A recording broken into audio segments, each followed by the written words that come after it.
16절부터 24절까지 말씀하겠습니다.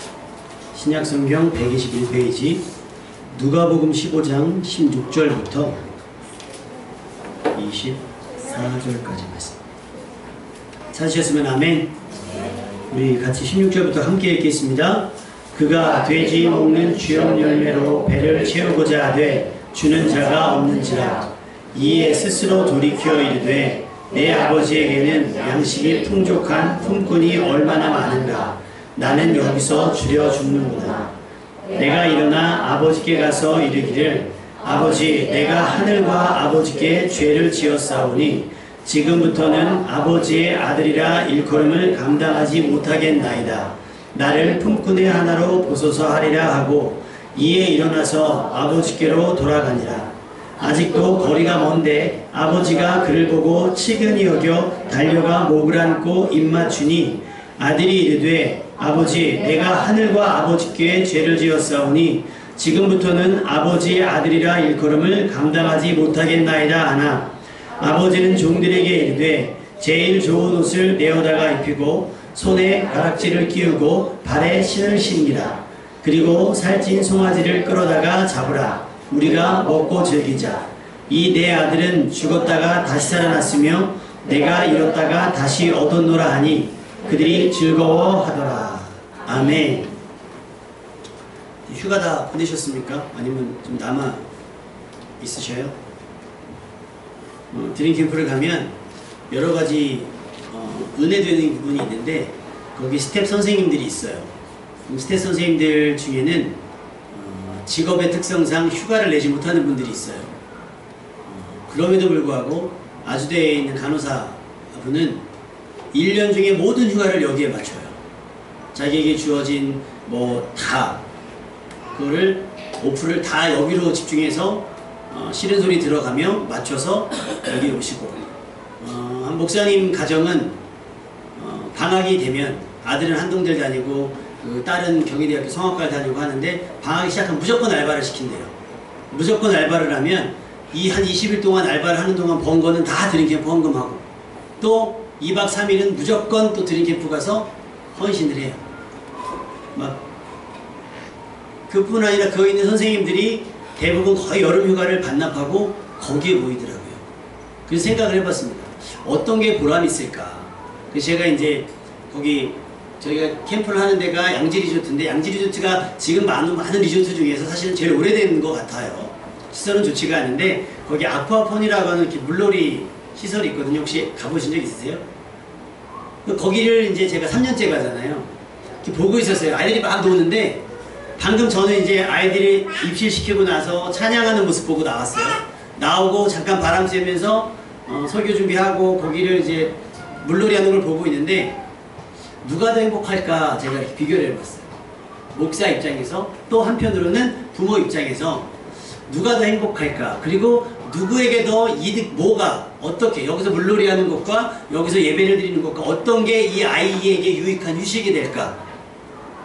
그래서 그러고 제가 목사여서 그런지 모르겠으나 노는 애들이 막 한박 웃고 웃는데 그다지 되게 그게 부럽거나 그러지 않고 하나는 거기 이렇게 슬라이드가 있거든요. 근데 2인용 튜브를 끌고 올라가야 돼요. 근데 걔네들이 왜 이렇게 불쌍해 보이는지 모르겠어요.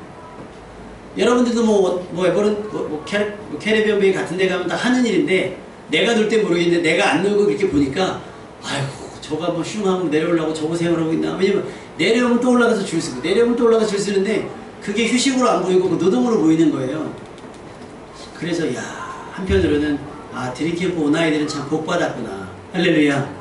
이 아이들이 지금은 육체적으로 이 아이들처럼 놀지 못하지만 이 아이들의 영은 그 즐거움보다 더 복되는 애가 채워지지 않을까. 할렐루야. 그러고 왔습니다. 여러분은 휴가를 지금 어떻게 보내고 계십니까? 아이들은 예배드리는 것으로 또 선생님들은 그 아이들을 섬기는 것으로 그렇게 했습니다. 그리고 왔더니 지금 벌써 내년에 예약을 벌써 우리 아이들 중에서 그 진성이네 있죠. 그 진이 내는 오자마자 또 알펜시아를 갔어요. 근데 애들이 오는 길에 특성해야지 하면서 지들끼리 막 연습을 이제 막 한 거예요. 휴게실에서 막 대열 맞춰가지고 나는 보컬을 하고 너는 율동 댄스를 하고 나는 피아노를 치게 막 한 거예요. 우린 시키려고도 안 했는데 지들끼리 막 한 거예요. 근데 제가 희랑이한테 희랑아 F코드인데 무슨 코드냐 했더니 노래가 F코드래요. F코드가 사실 기타 찾기 어렵거든요. 할 수 있겠냐 했더니 연습하면 되겠죠 뭐. 막 지들끼리 했는데 이제 진이네가 거기 갔으니 안 되잖아요. 진이랑 이제 사모님이 통화를 했는데 그런 거예요. 주일날 1시쯤 올 것 같은데 연습은 하고 가면 안 되냐고. 그러면서 벌써 어머니께서 진성이가 내년에 8살 되거든요. 진성이도 예약을 해줬었어요. 벌써 예약. 그래가지고 10명, 한 교회에서 10명밖에 안 받아요. 10명.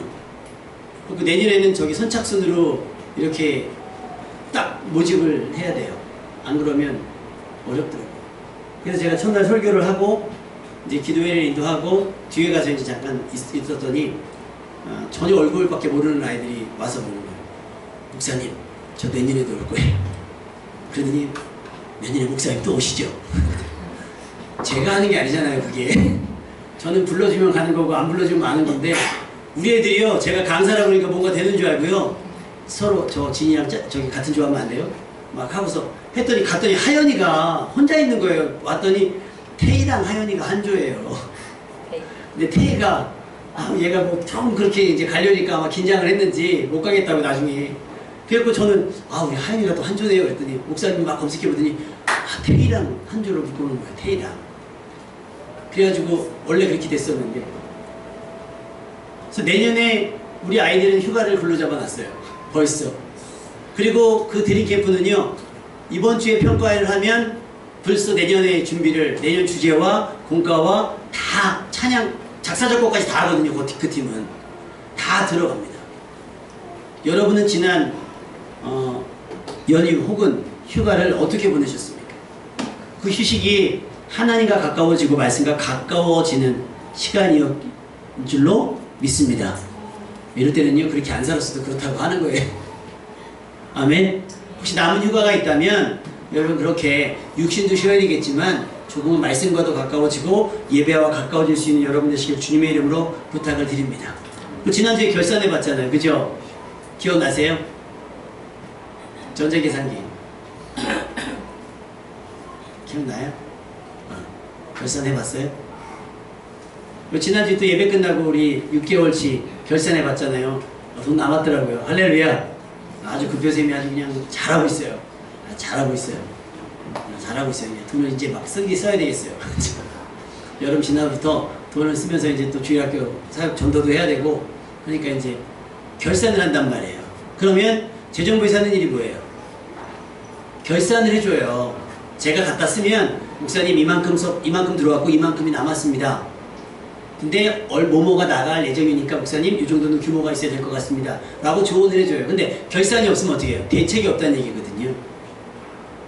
여러분의 삶을 잘 결산해 보시길 바래요. 7월까지의 삶을 결산해 보시고 앞으로 어떻게 살아야 되는가. 특별히 결산하는 게 뭐냐면 나와 하나님의 거리가 얼마만큼인지를 결산해 봤으면 좋겠어요. 그래서 오늘 말씀해 보면 여러분이 다 아는 내용이죠. 설명을 안 드려도 아는 내용. 돌아온 탕자인데 이 탕자가 탕자 되기 전에 둘째 아들일 때 아버지에게 뭐라고 얘기합니까? 아버지, 내게 돌아올 분깃을 나에게 좀 미리 주시면 안 됩니까? 근데 희한하게 저희 같으면 어떻게 하겠어요? 야, 말이 되냐? 할 텐데 아버지가 자식에게 재산을 줍니다. 근데 이 아들이 마치 기다렸다는 듯이 며칠이 안 돼서 싸가지고 어디로 가냐면 먼 데로 갔어요. 먼 데로. 거리상으로 멀게 갔단 말이에요. 웬만큼 멀어서 멀다고 표현했겠습니까? 전혀 부모가 상관할 수 없을 만큼 멀리 갔다는 거예요. 여러분의 믿음의 상태가 하나님께서 손댈 수 없는, 물론 하나님께서 손댈 수 없는 공간은 없을 거예요. 그러나 여러분의 의지나 여러분의 마음의 상태가 하나님이 간섭할 수 없을 만큼 하나님의 간섭을 피해서 멀리 달아난 신앙이 아니기를 주님의 이름으로 부탁을 드립니다. 뭘 가지고 갔어요? 자기 거 가져갔어요? 아니요, 아버지 거 가져갔단 말이에요. 여러분이 소유한 것 중에 하나님의 은혜가 아닌 것이 있으면 괜찮아요. 그런데 다 하나님의 은혜잖아요. 아멘? 그런데 우린 그 하나님의 은혜 가지고 어디로 가요? 멀리 가버리는 거예요. 신앙생활 하면서 은혜 받은 걸 가지고 어디로 가요? 멀리 세상 속으로 가요. 뭐 하고 싶어서? 주님의 뜻대로 살기보다는 내 뜻대로 내 맘대로 살기 위해서 가버리는 겁니다. 얼마나 기가 막힌 일이겠어요. 멀리 갔어요. 그리고 며칠이 못해서 갔다는 건 뭔가 할 일이 있었는 줄 알았던 거지요. 그런데 성경에 보면 뭐라고 표현되어져 있죠? 13절 말씀, 오늘 본문 말씀 위쪽에 나오는 말씀인데요. 누가복음 15장 13절 말씀 한번 읽어볼게요. 13절 말씀 시작.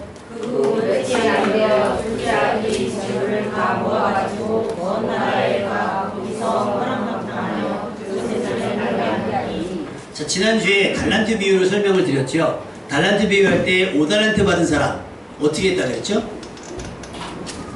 바로 가서 뭐 했어요? 장사를 했다 했어요. 2달란트 받은 사람 바로 가서 장사를 했다는 거예요.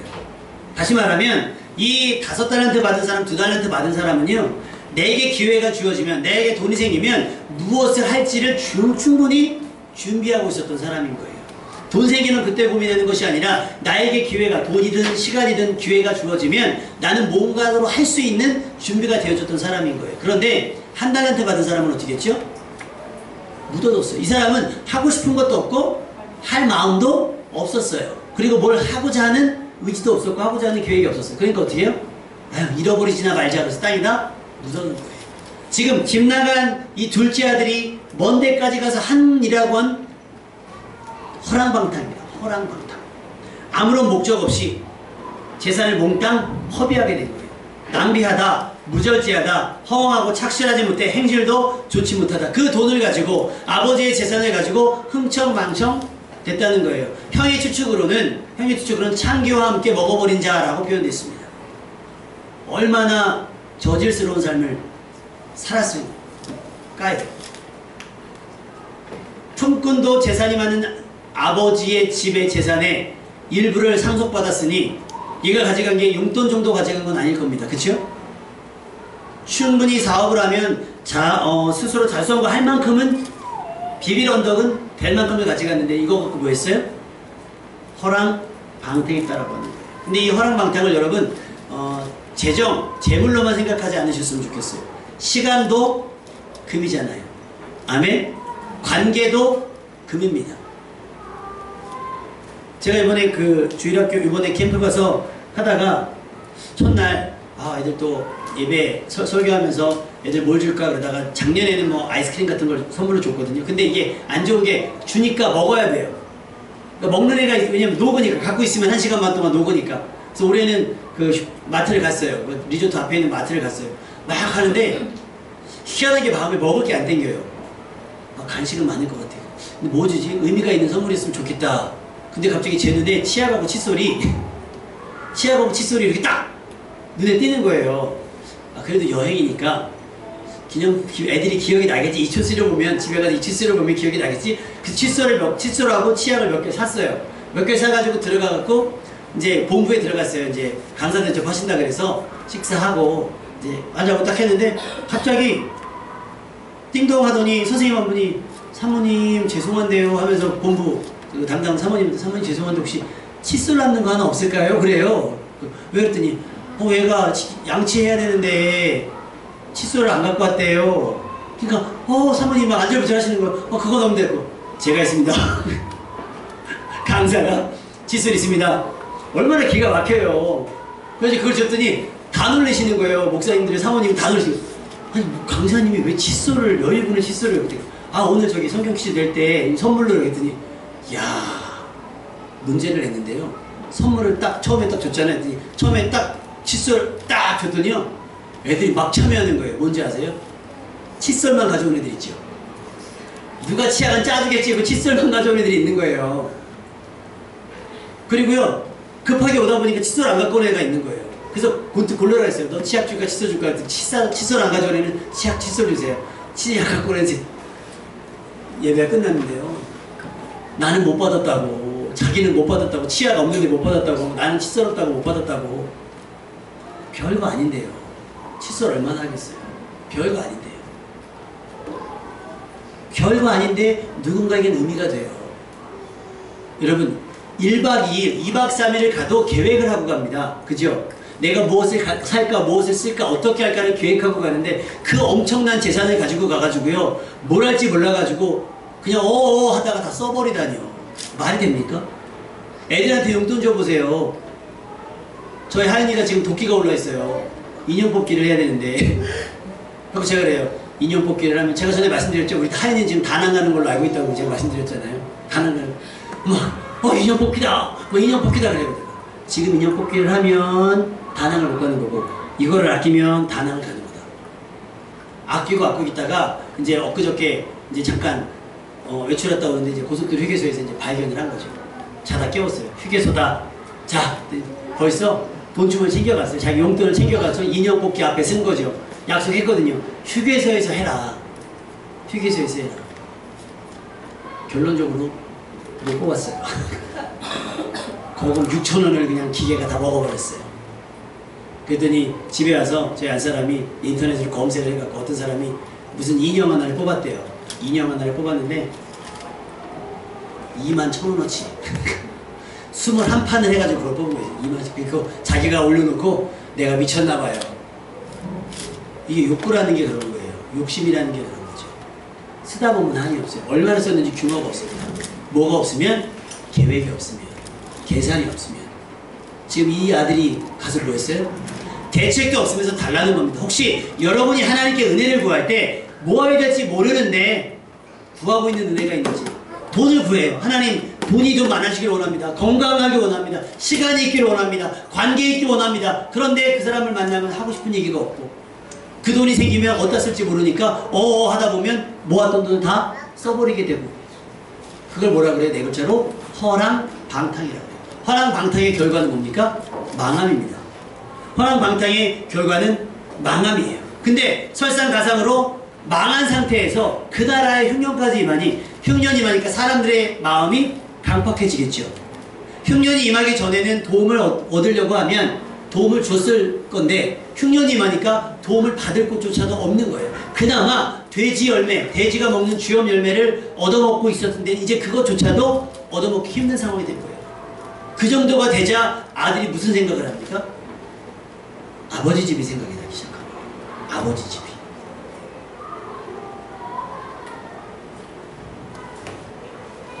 곤고함은요, 어려움은 우리를 겸손하게 합니다. 자녀들도 잘 보세요. 부모님들이 돈 대주면요, 애들이 당당하긴 해요. 떳하고요. 어디든지 자신감이 넘쳐요. 근데 여러분, 돈 가지고도 겸손한 인생 만드시길 바랍니다. 아멘. 돈 가지고 겸손한 인생을 만드셔야 돼요. 왜? 돈 없으면 겸손해져요. 그렇지 않습니까? 돈 없으면 자연히 겸손해지는 거예요. 지금 이 탕자가 얼마나 자신감 있게 먼 데로 왔어요. 그렇죠? 그런데 지금 어때요? 이제는 돼지 주염리를 먹으니 겸손해진 거예요.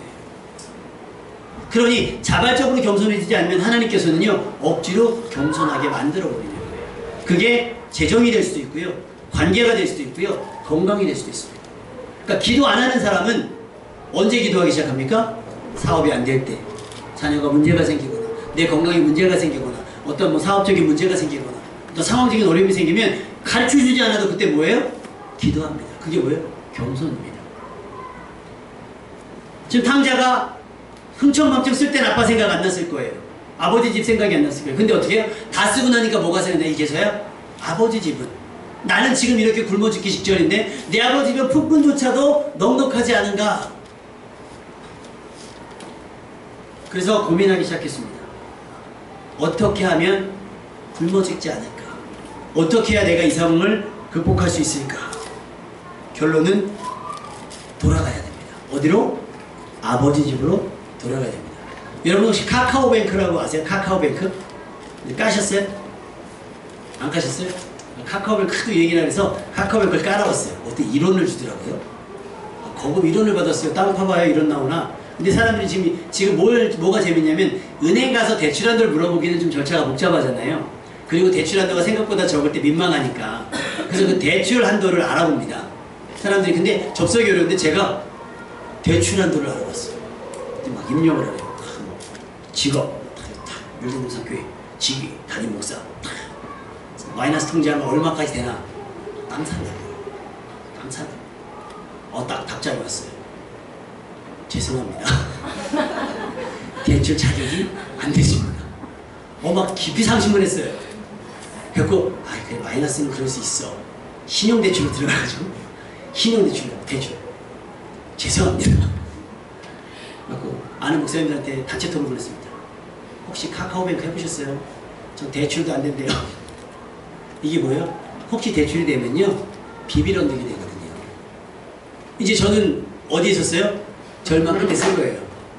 은혜 없이는 살 수가 없어요. 뭐 해야 되겠어요? 기도하겠죠.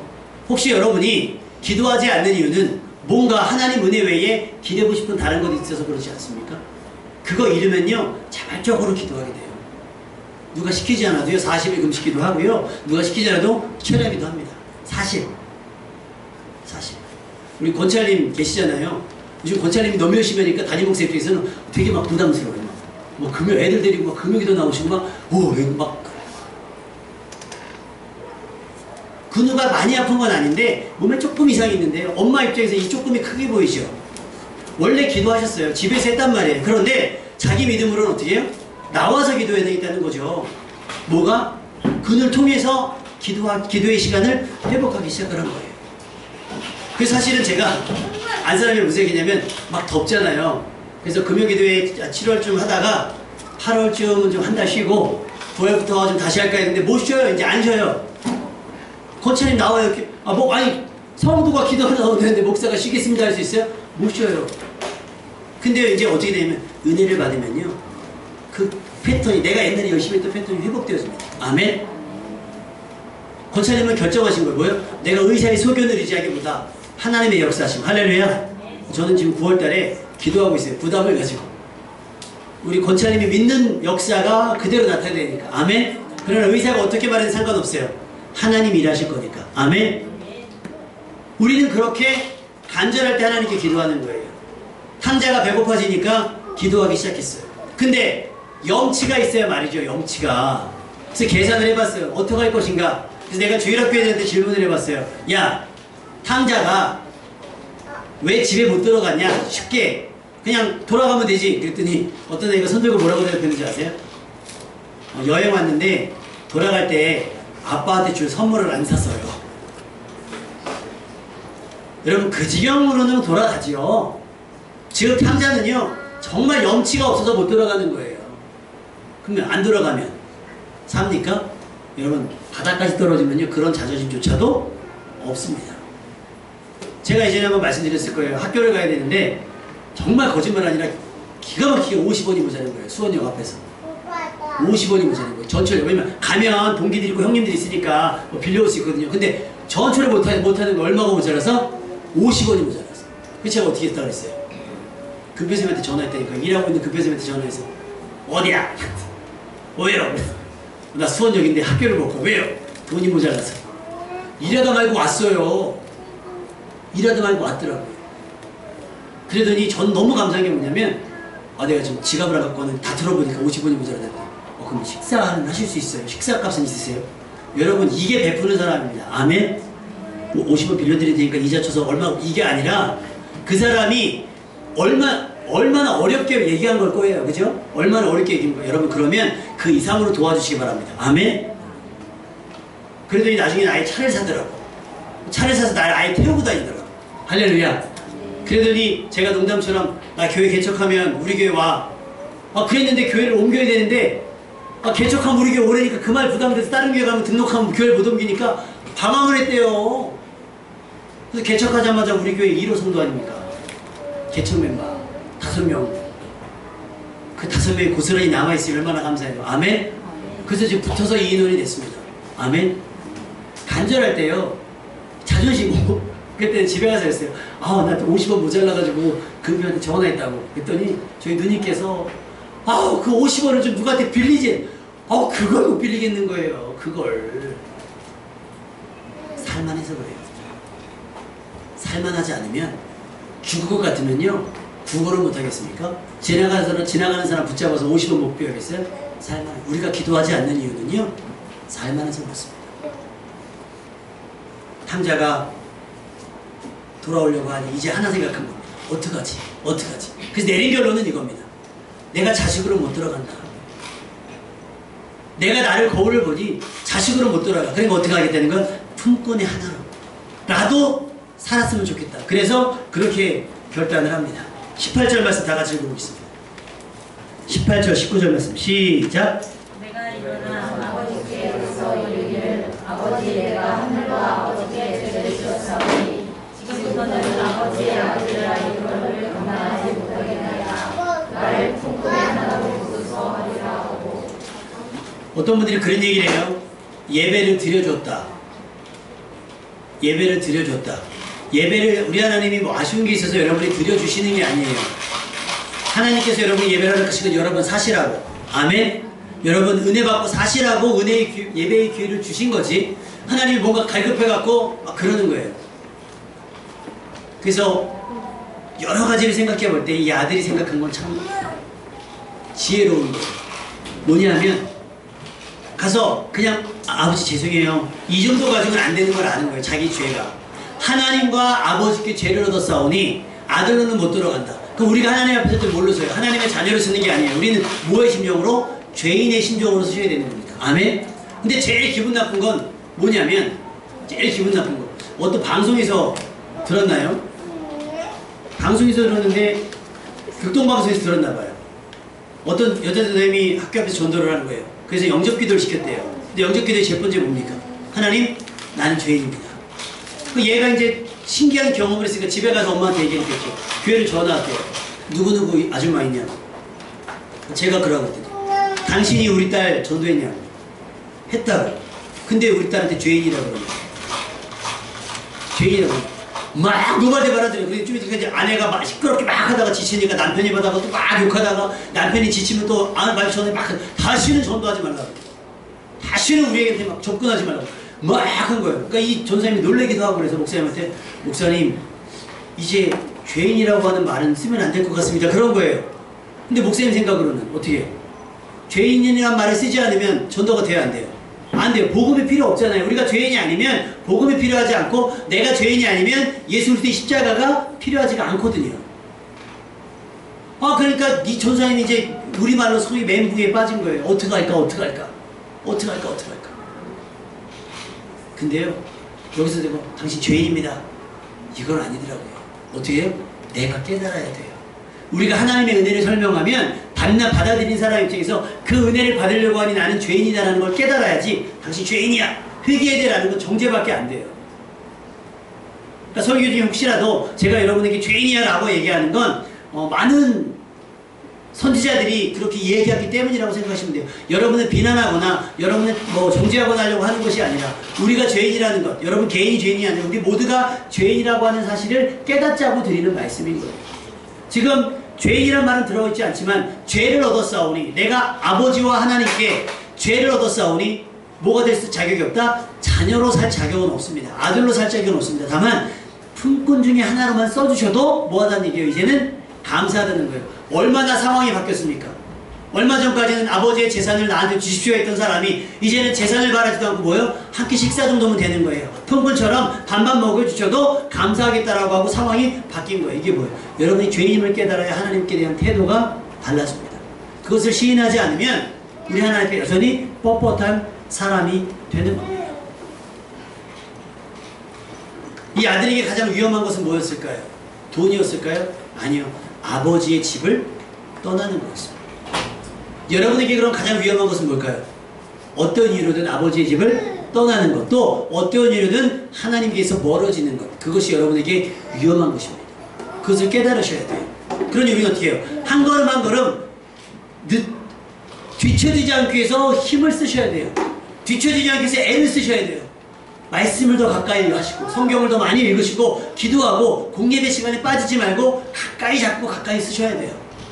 여러분 예배 안 드리면요 점점 예배가 불편해지고요 기도 안 하면 점점 기도하는 게 불편해집니다. 근데 기도하면요 계속 기도하는 게 즐거워지고요 예배 드리면 당연히 예배 드리는 게 중요해요. 우리 현서 선생님을 보면 처음에 한동안 가끔 자주 그런 거 하는데 가끔 주일날 약속을 잡는 때가 있어요.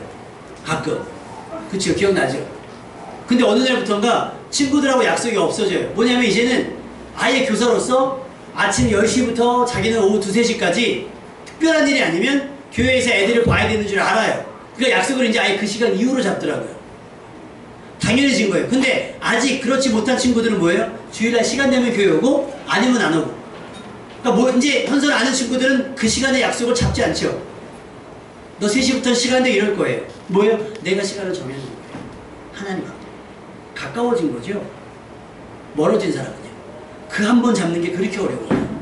그 한 번 잡는 게 그렇게 어렵습니다. 그럼 중요한 건 뭘까요? 어떤 분은 여기서 이 부분을 가지고 이렇게 설교를 하셨더라고요. 용기가 필요하다. 탕자가 돌아올 용기가 필요하다. 용기 내야 돼요. 여러분, 숨는 인생이 아니라 그래도 영치 없지만 용기 내는 인생 되시길 바랍니다. 아멘? 근데 여기서 더 중요한 건 뭐예요? 아버지의 마음이에요. 기다리는 아버지의 마음. 아들이 돌아옵니다. 상거가 먼데, 거리가 먼데 그 변한 얼마나 몰골이 초췌하겠어요. 그 초췌한 몰골의 아들을 알아보고 달려갑니다. 얼마나 돼지 지엄 열매 주워 먹었으니 씻기나 했겠습니까? 더럽고 냄새 날 거예요. 더럽고 냄새 날 거예요. 근데요, 끌어안고 입을 맞춰야 돼요. 이게 누구예요? 아버지의 마음. 우리는 좀 꾸미고 올 때도 있어요. 하나님 앞에 아닌 것처럼, 죄인이 아닌 것처럼, 좀 덜 죄인인 것처럼 꾸미고 나올 때 있습니다. 아니요, 민낯으로 나오셔야 됩니다. 아멘. 그리고 나의 민낯을 받아주시는 하나님의 은혜 앞에 여러분이 설 수 있어야 됩니다. 아멘. 그리고 아들이 어떻게 해요? 아버지가 안아주니까 막 펑펑 울어요. 아빠 미안해요. 아빠 왜 펑펑 울어요? 그렇잖아요. 아버지를 밀치지요? 아닙니다. 저는 아버지의 아들이 될 자격이 없습니다. 제가 저지른 일은 아버지의 아들의 권리를 박탈한 짓입니다. 아버지의 아들이 살 수 없어요. 품꾼이 하나로 보십시오. 근데 아버지는 한술 더 뜨죠. 새 옷을, 가장 좋은 옷을 갖고 와서 입혀라. 그리고 짐승을 잡자. 잔치하자. 이유가 뭐예요? 죽었던 내 아들이 살아 돌아왔다. 할렐루야. 여러분이 그런 존재라는 거예요. 그러니 스스로 난 얼마나 귀한 존재야. 여러분이 스스로 여기면 안 되고요. 목사가 여러분을 그렇게 여겨야 되고 하나님이 여러분을 그렇게 여겨야 돼요. 나는요. 우리는 매주 오지만 매주 무슨 심정으로? 죄인들의 심정으로. 마치 집 나갔다 돌아오는 탕자의 심정으로, 감사함으로. 내가 교회 문을 열고 들어가면 하나님께서 나를 받아주실까? 아니면 도무지 너를 알지 못한다고 문전박대 하실까? 마치 우리는 여기 오면 대접받는 것처럼. 제 주일 일본의 캠프에서 애들에게 물어봤어요. 아담은 에덴 동산에서 역할이 뭡니까? 네? 아담은 에덴 동산에서 맡은 게 뭐예요? 손님입니까? 일꾼이죠. 일꾼이에요. 그러니까 아담은 그럼 대접하는 사람이겠어요? 대접을 해야 되는 사람이겠어요? 대접을 하는 사람이어야 되는 게 맞는 거예요. 아담은 자기가 일한 수고로 자기가 먹는 거예요. 누가 차려준 걸 먹는 게 아니라. 아담은. 그럼 여러분은요? 여러분이 교회에서 손님입니까? 일꾼. 우리말로 청지기. 사명자. 할렐루야. 근데 우리는 교회 오면 대접받으려고. 목사들 중에서도 그런 분들이 있어요. 대접받으려고 하는. 그래서 저는 어디 집회 가면요, 특별하게 저를 소개하지 말라 그래요. 소개할 것도 없고.